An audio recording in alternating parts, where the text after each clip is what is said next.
Yes, we're all going to have hard times. Grief was the hardest time for me, Michael, even though I knew Carol was going to die. But still, oh my gosh, a loss of not having her here after 40 years. I had a meltdown yesterday, and it's still emotional for me now that she is in heaven. I am an independent single woman. I'm not just a widow. I'm an independent single woman wanting to give what I can give to make our world better. And it's not based upon a relationship now in my life. At the time with Carol, we were a couple as solid as you could be. It was all about our profound love. And that's how we lived our life, profoundly and joyfully.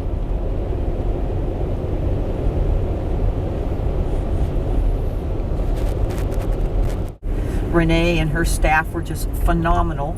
Of course, Carol's in her powered chair, and they don't quite have the best handicap accessibility. They have an elevator, but it was very awkward. And so when I went in and talked with them, they were more than willing to come out to the car with the paperwork that needed to be signed by Carol for the documentation for our wedding, for our marriage license.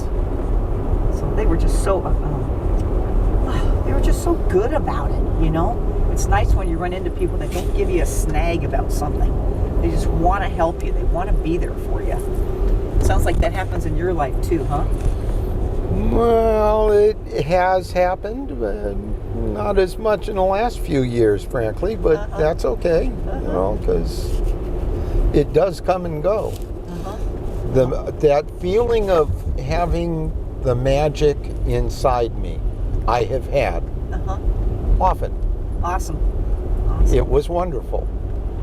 That feeling of vujade, like I ain't never been here before, has also occurred, and more frequently in the last few years, and that's okay too. Well, and I told you, those when are you learning. took me into your studio office the other day, you know, I mean, I know my eyes just bugged out of my head, and I'm going, oh my gosh, I didn't say it right away, but it's like, I've been here before, Michael. I've been in this office. You said that. Oh my God. Oopsie. And when you said it, it blew me away that you said it. I noticed the idea in your mind when it occurred. And it worried me because I was wondering what's going on, because you were clearly looking like there was something interesting going on in your head that I didn't understand at the moment. Right. And so it was pretty weird and amusing later on when you said that, and I realized, oh, well, that's got to be what I saw. Yep. Which was my laughing out loud yesterday in response. Yeah. Well, and I feel those emotions so deeply, and oftentimes it's difficult for me to put them into words, to actually articulate them. And I think that's what I enjoy so much about working so closely with Elizabeth Atkins, you know, twosisterswriting.com. She can be the words and the voice and the articulation of oftentimes of what I'm feeling or experiencing. We worked so well in collaborating with None Better. That was the kickoff, you know, and then continuing on with the other two books, so that we're in sync and connected spiritually in a divine way, that she can feel what I'm feeling, and she can put them into better words than I can half the time. She mentioned yesterday when we did our 9 o'clock every morning podcast, she goes, Joni, this is like number 80 that we've done for over a year and a half. And that has helped me tremendously to vocalize and verbalize many things with words that are impactful and powerful and encouraging and inspiring, because that's how I operate my life. So it's good to have the words to make it match my being, you know. Just to kind of set us in place and in motion here, I am traveling with Joni Lindenmeyer, who was a childhood family friend. Yes. At St. John's in San Diego 65 years ago. Oh my God. 60 years ago now? Let's see, I'm 67, so I was probably about 8, 9, or 10 when I rode on the handlebars of your bicycle. And you taught me guitar at age, I think I was about 5th grade, 6th grade. 7th grade. And Joni Lindenmeyer is the voice of joy. And this is how I know her. Thank you, Michael. Thank you. Grown up in the same church, learned a whole lot of lessons, each of us in different ways. And this young lady has the message of joy that just brings us all forward. And that's what makes her, her. Oh, thank you so much. Thank you And so much. we're going to a book signing today because you have your third book just came out in October, right? Yes, Is October that 1st. So talk to me about those. Okay. Well, the third book is Healing Religious Hurts, Stories and Tips to Find Love and Peace. And it came about because in the book tour of None Better, which is the story of my life with my sweetie pie Carol, that came out March 19th of 2023, after doing a book tour for a year, there were many, many issues that people brought to the forefront in talking with me as I was signing books. And one of them was religion and spirituality.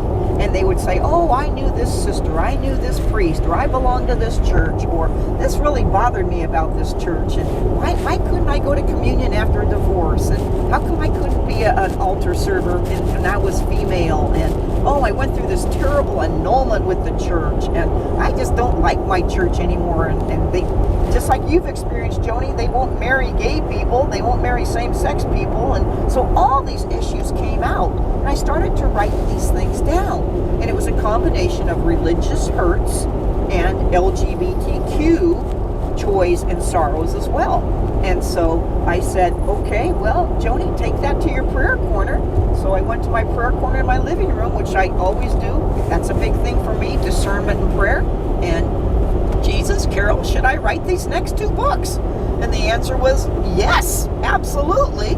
Forming a team, that's sort of my specialty. I love sports, Michael, and I've always been a PE teacher, a sports coach, and so to develop a team of people that could share their stories and figure out with our outline where their story would be best put in this book.